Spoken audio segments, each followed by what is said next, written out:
components, I would say, in the asylum system. But the second really important part is indeed regional cooperation, international cooperation, working along the routes along which people are travelling, addressing the root causes first of all that are leading them to embark on these dangerous journeys, but then working with countries along the routes to see what alternatives can be offered. So engaging with the reasons why people are moving. Vicky Tennant, thank you very much.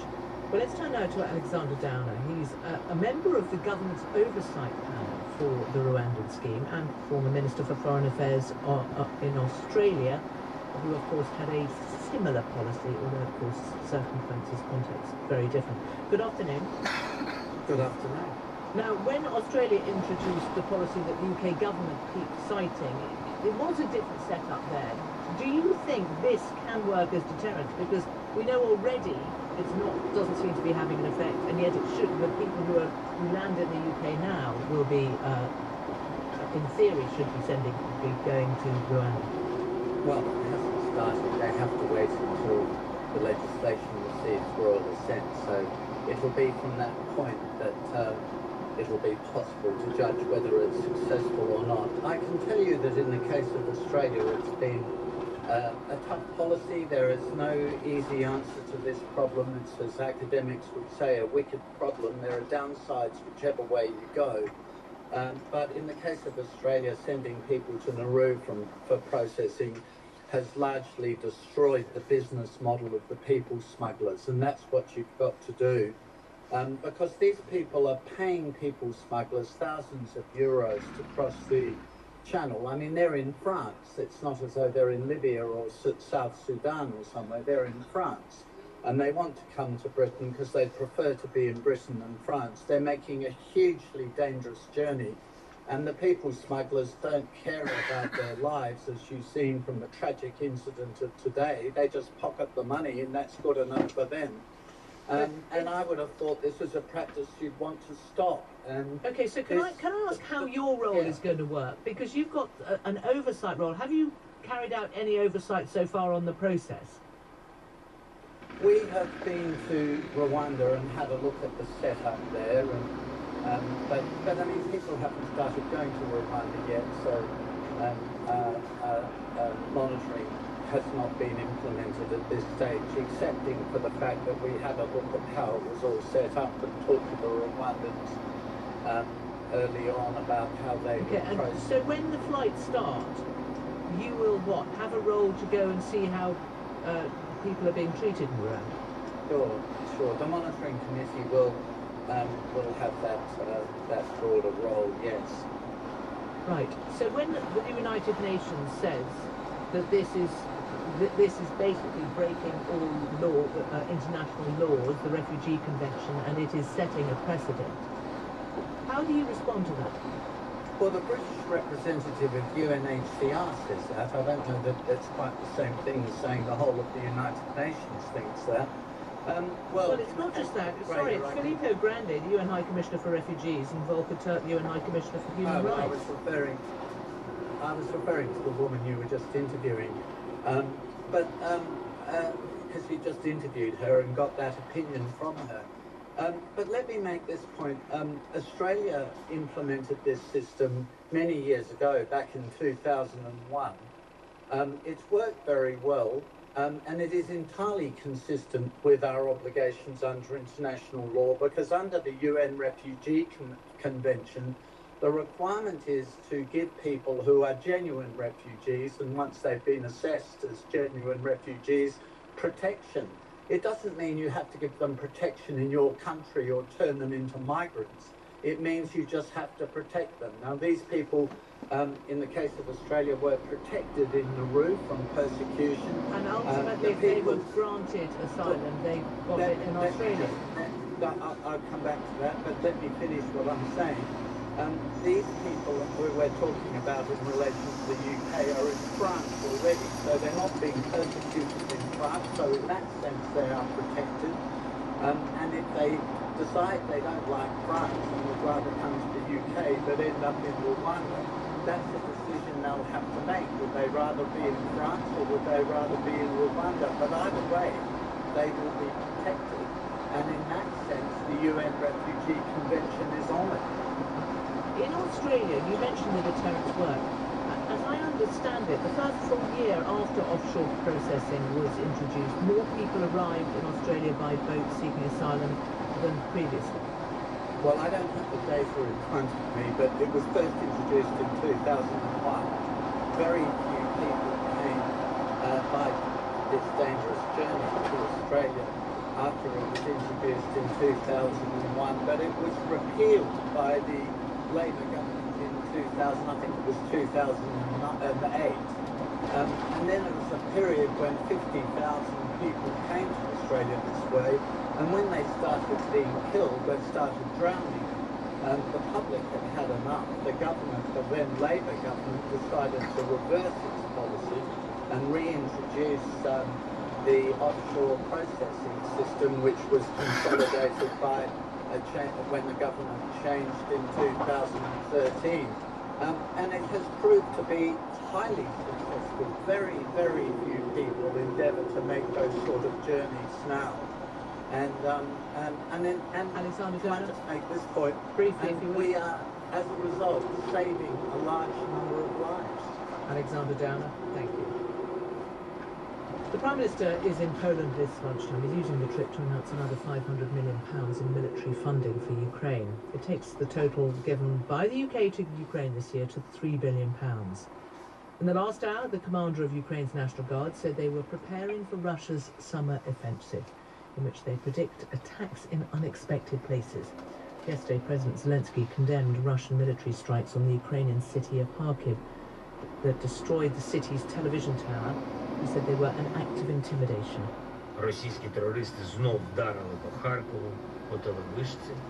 Очевидно, залякування. Russian terrorists struck again at Kharkiv at the TV tower. Obviously, this is an intimidation to make the terror noticeable to the whole city and to try to limit Kharkiv in terms of communication and access to information. Rishi Sunak spoke to Mr. Zelensky in a phone call this morning, and Downing Street said that he thanked the Prime Minister for the UK's ongoing support, which he said would make a material difference. Chris Mason is our political editor and joins us from Warsaw. And Chris, a lot of the conversation there will be over military spending.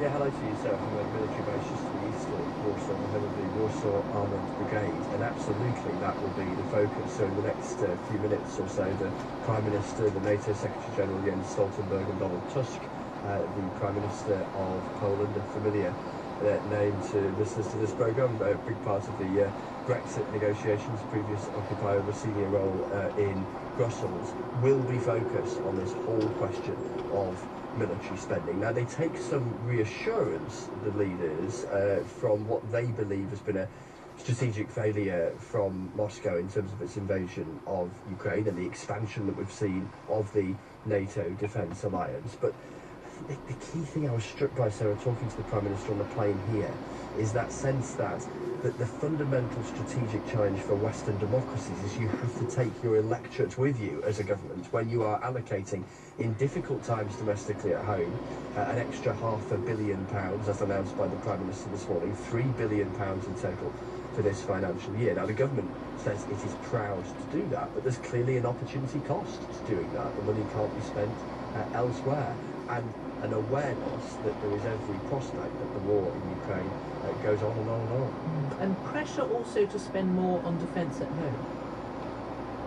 Yes, pressure to do that, and a kind of political argument actually, I think, and I think we'll see this in the context of the general election campaign. We saw it from Labour's Keir Starmer recently on his visit to Baron-Furness and what he was saying about Labour's commitments to the UK's nuclear weapons.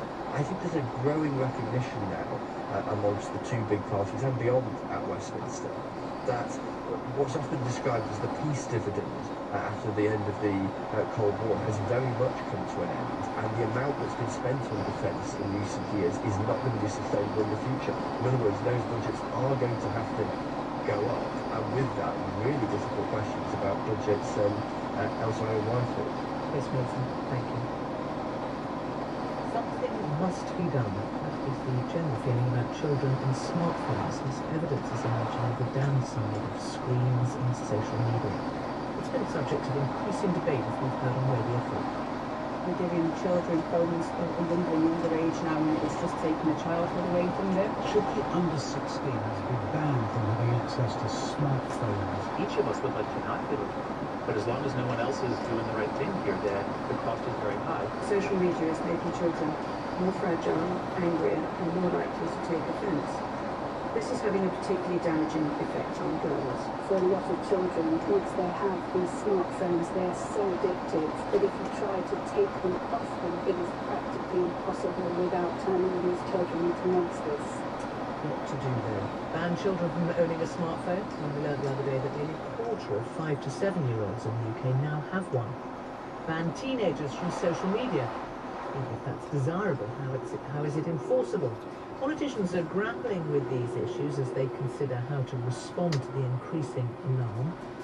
Baroness Cavendish, Camilla Cavendish, ran the Downing Street Policy Unit for Prime Minister David Cameron. She has in the past praised China's approach to this issue. So I asked why she thinks Beijing is getting it right. I think China's been a lot smarter about the effect of smartphones and social media on its children. And China, of course, everyone will immediately point out, is not a democracy. But the way it's gone about this is by forcing the manufacturers to take action, which I think the West could learn from. And what they've done is limit to access to certain apps. Yes, and they've substantially limited access. So last year they did video games. Most recently they've limited, for example, the Chinese version of TikTok. You can only watch it for 40 minutes a day.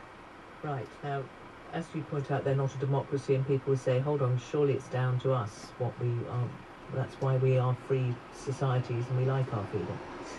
We do, and it's interesting that the polls are increasingly showing parents are really worried about this issue. Okay, so do you think, given the pressures that are emerging, that politicians will be feeling the need to put something in their manifestos and reaching now for what the options are?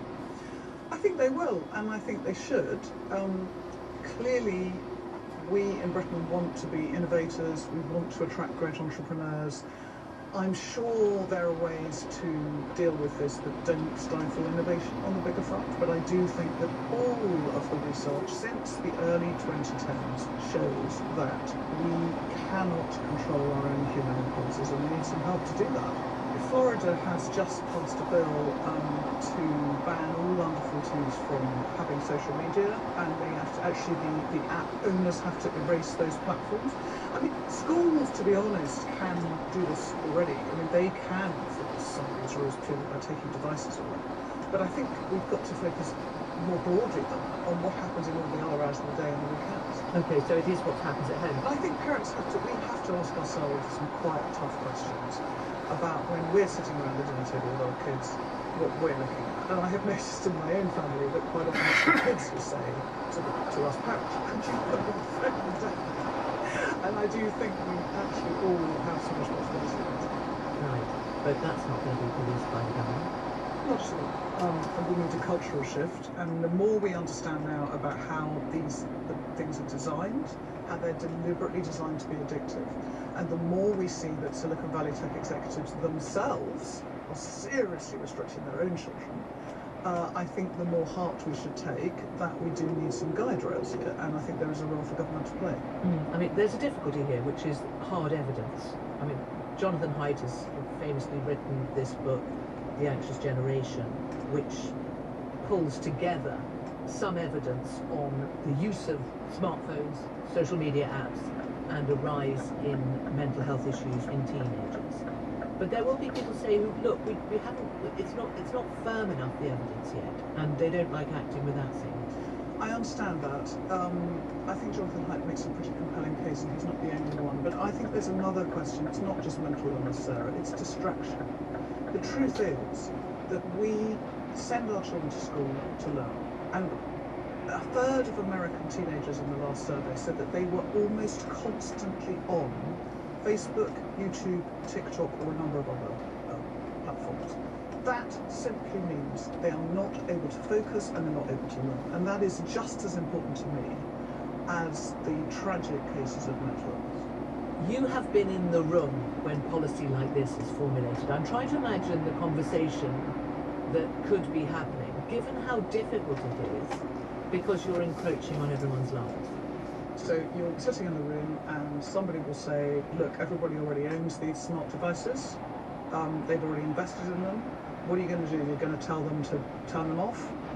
There will be a wing, very strong wing of the Conservative Party, which is libertarian, which didn't want to ban smoking and so on, which also has quite a legitimate claim to say this is nanny state too far.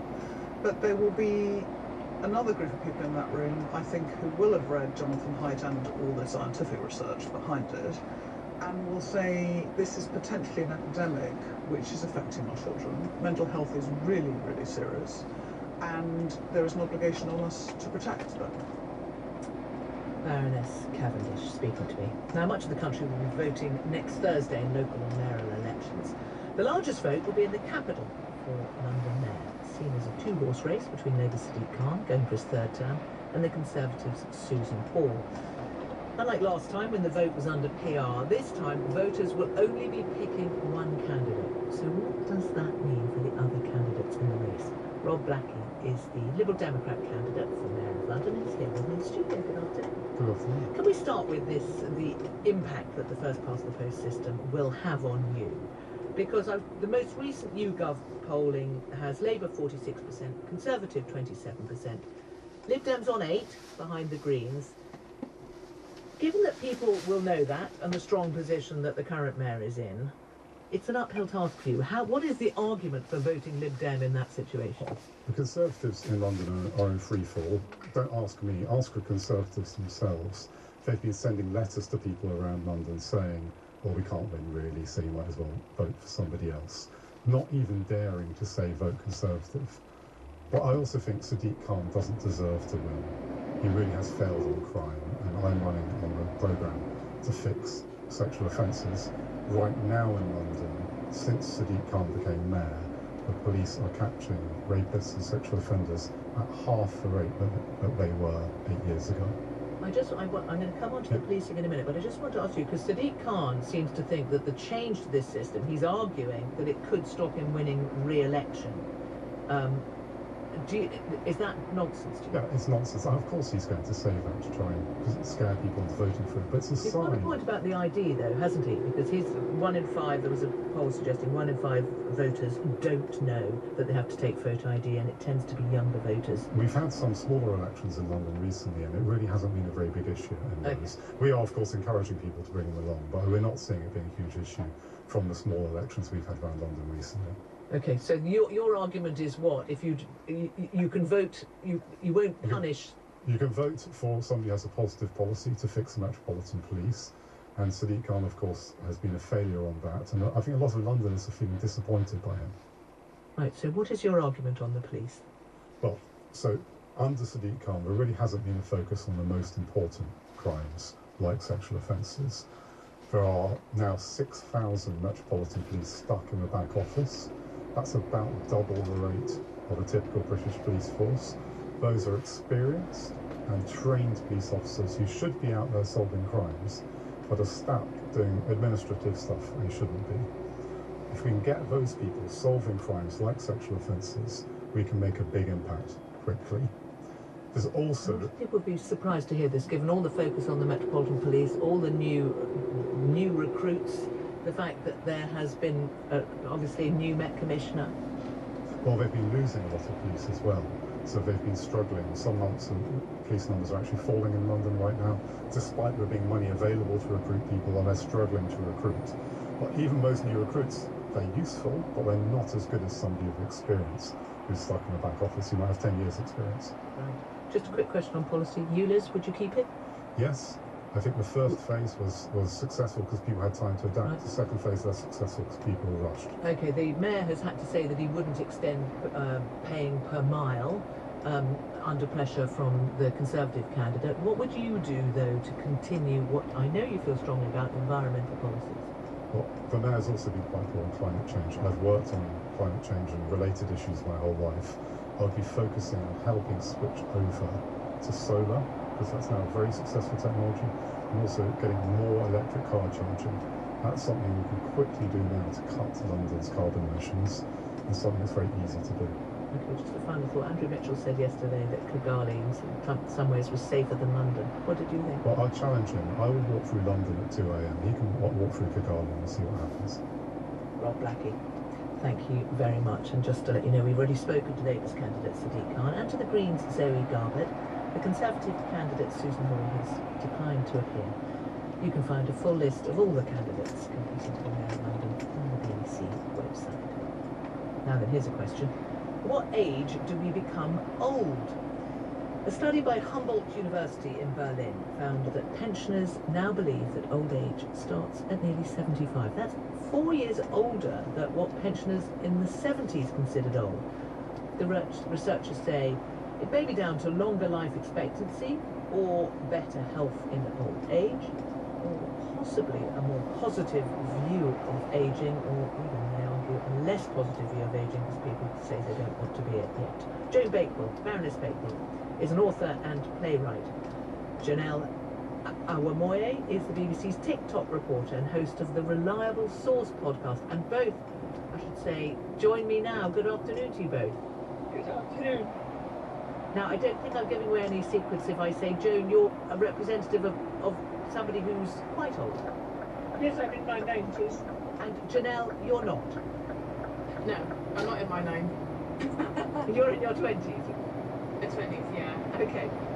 So, what would you, Janelle, what do you think of as old? When do you think you will be old? At what age?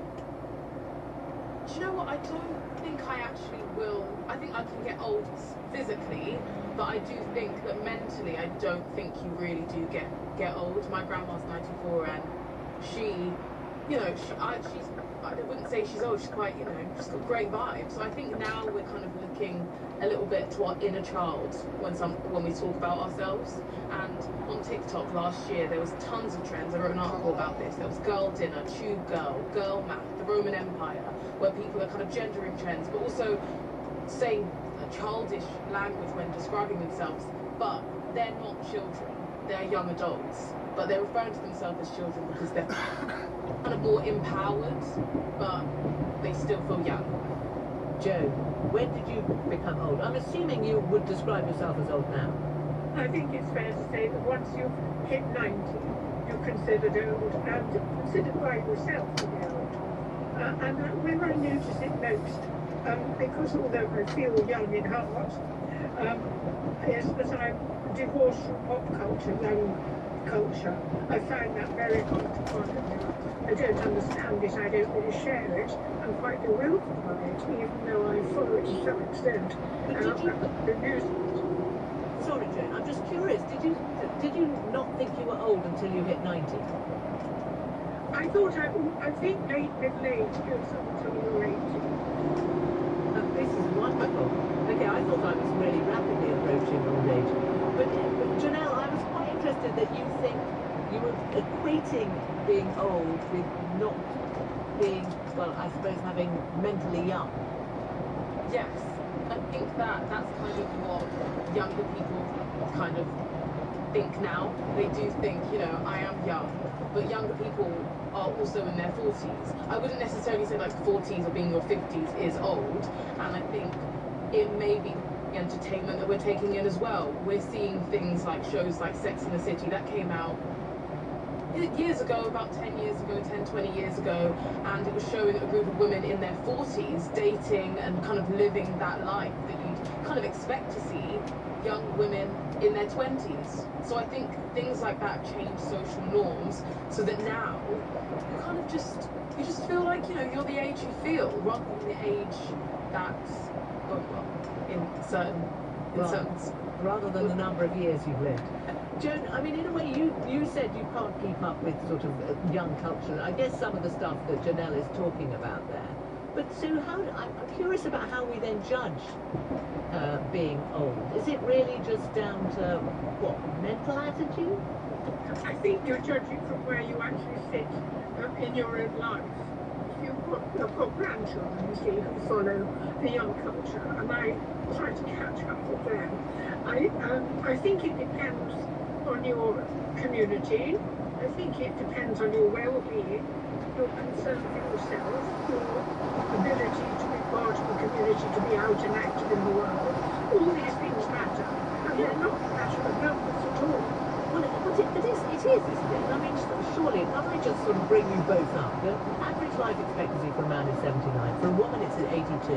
When you are sort of in that, when you consider the graph around that, you're in a death zone at a certain point, and coming up to that, you're probably in Sniper's Alley. So, surely we need to be realistic about this. I think you're have to be realistic in what many of my generation tried. I'm perfectly familiar with that. And so I think you do get familiar with dying. This is part of your generation. Okay, well, Joan, I've got to say, we're in the Sniper's Alley, in the death zone of our programme at the moment, with seconds to go. So, Joe Baker, Janelle Awamoye, thank you both very much. Yeah, we'll be picking up the conversation about the news at 5 o'clock this afternoon. I'm Sarah Montague. That's the world at 1:45. Graham White and the editor Sophie Morgan. Now on BBC Radio 4, Max Scotland needs a good harvest as he starts his year of food self-sufficiency, only eating and drinking what he produces himself in the second episode of Growing Solo.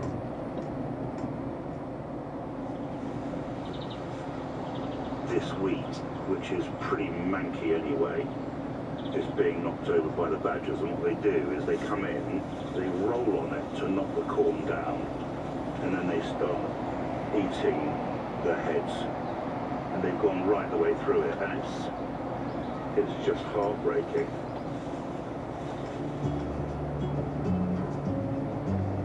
My name's Max, I'm a retired political journalist, and for a whole year I'm going to be totally food self-sufficient. I'm only going to eat what I can produce on my tiny farm near Glastonbury in Somerset. Why? I want to know what it's like to have to produce the food that keeps me alive. My challenge begins today on the 1st of September. It's traditionally the starting date of the farming calendar, and it's all because of the harvest. Almost there. Almost there. We are no way near almost there. We're almost not even half. So this is our wheat harvest, and the boys are here mob-handed to help out. This is Ed. Can I just explain what's going on here? We've got about 500 square metres of corn, okay? And because the badgers have been at it and been rolling in it, we can't cut it like normal people, and so we are picking every single ear of corn off every single individual stalk. They didn't even do this 3,000 years ago. They had more effective techniques of doing it then. And it is 38 degrees, I might add. And how long have you been at it, Dominic? I think this is the third day. And we're about a quarter of the way up. Right, this is about 5 hours picking of wheat in there, something like that. How long will that last you? I reckon about 6 weeks worth of bread. My endeavours this year are being followed by programme producer Tessa Brown. What we've got to do is we've got to turn a field of wheat into flour that I can make bread from. And all of that threshing and winnowing stuff all goes on in a combine harvester normally. Right, so how big a job is it for you? It's a difficult job because all of that has got to go on in my shed.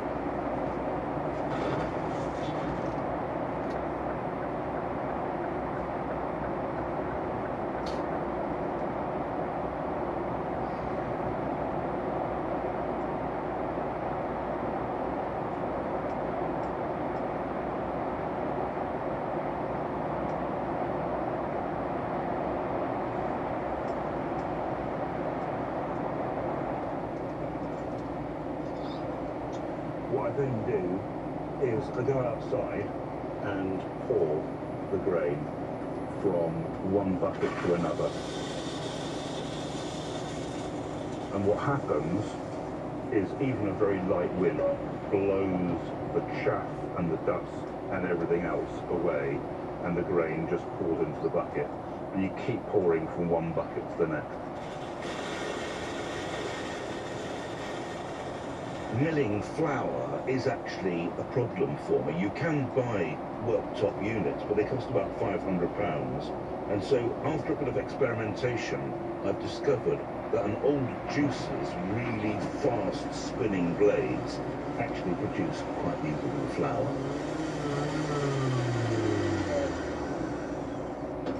Now I need my sieve, which is behind you.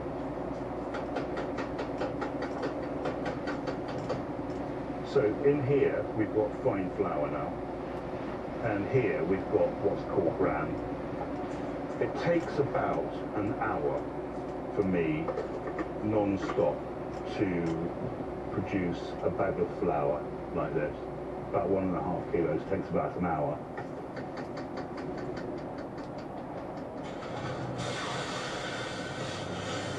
It doesn't rise in the oven. Even though the oven's really hot, even though there's steam in the oven, it doesn't rise. And I think that's because it's a very coarse flour. How do you think it's going to taste? It tastes of nothing, because it's not got any salt in it, because I forgot the salt. I mean, it doesn't go off or anything. This is an implement of battle. Just me to put it in a cannon and fire it at someone, my bread. Do some damage.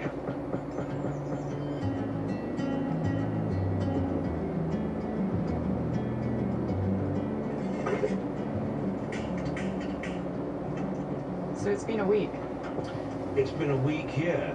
It's been crazy. It's been like a crazy sort of detox, really, my first week. Caffeine withdrawals were just madness, really. Terrible headaches. But that's kind of over it. Where are we? It's the 9th today. And I feel good. You know, I feel great. So what have you been eating? What's been on your plate for breakfast, lunch and dinner?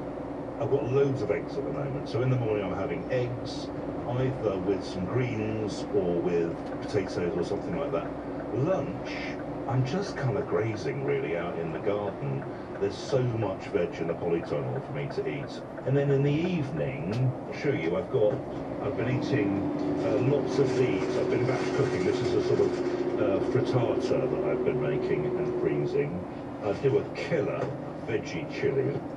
That's got onions and carrots and beans in it. And I sort of have that in the evening with a jacket potato. I'm vegetarian at the moment. Right, but you're not a vegetarian, are you? I'm not, no, but this is kind of how seasonal eating works. Start in September, I've got lots and lots of vegetables. My hens are still laying quite well. Hopefully my cow is going to calve soon, and then I'm going to have dairy produce. And then as the winter progresses, I'll have some meat maybe from some of the animals on the farm. By that time, my hens will have gone off lay, veg will be becoming a bit more scarce. And that's how seasonal eating works. As the seasons change, my diet changes. How are you getting on doing without things like pepper and oil for cooking? Pepper, I'm just going to do without. I do have plenty of herbs that I've grown. Oil is a problem. I'm looking forward to pressing some oil from the sunflowers that I've grown.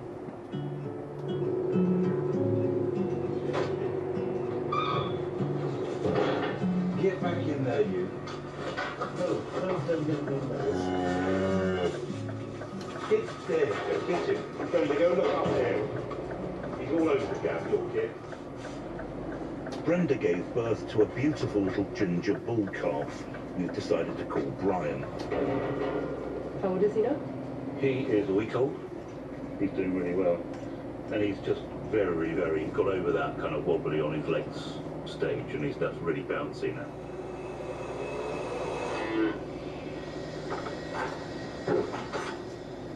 Are you disappointed that I'm not hand-milking Brenda?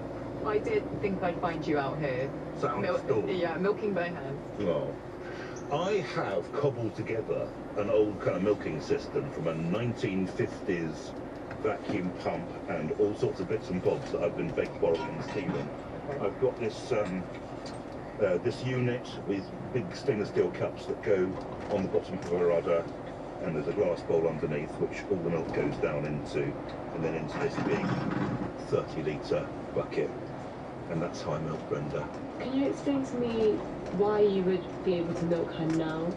Why you are milking her now? Okay, yes, so in dairying, with dairy cows, you don't get milk unless the cow has a calf. So to keep the cow in milk, the cow's got to have calves. What happens in commercial dairies is that the cow calves once a year. She's milked for 10 months. She has 2 months off, then she calves again, and then she's milked for another 10 months. And that is the way the dairy industry has worked for a really, really long time. What happens is, so you can get all the milk, so the consumer, in fairness, can get all the milk. What happens is the calf's taken away from the cow at 3 to 5 days. So he would be on his own by now, and Brenda would be being milked in a big dairy herd. Now, it's a pretty dramatic thing to do, to take a calf that age away from a cow. What are you doing? How can you get milk still? Okay, so what I'm trying to do is to compromise and leave the calf with the cow and do share milking. They can still smell each other and see each other, and they don't care which part of the barn or which part of the field they're in.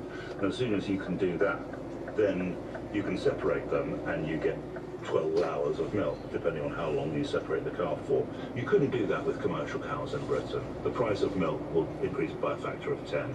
So milk would go from being 50p a litre to £5 a litre overnight. Now that my cow Brenda is in milk, I can start making cheese. But the cheddar I produce takes months to mature. Rose Adams lives in a neighbouring village. She's an award-winning cheesemaker, and she's going to show me how to make a cheese that's ready to eat straight away. So I recommend you make a soft, ripened lactic cheese. Right. Has he got a name like what? Like a... Soft, ripened lactic. Yes, okay. That's what it's called. Lush. So this is today's milk? Lush. That's 8 litres.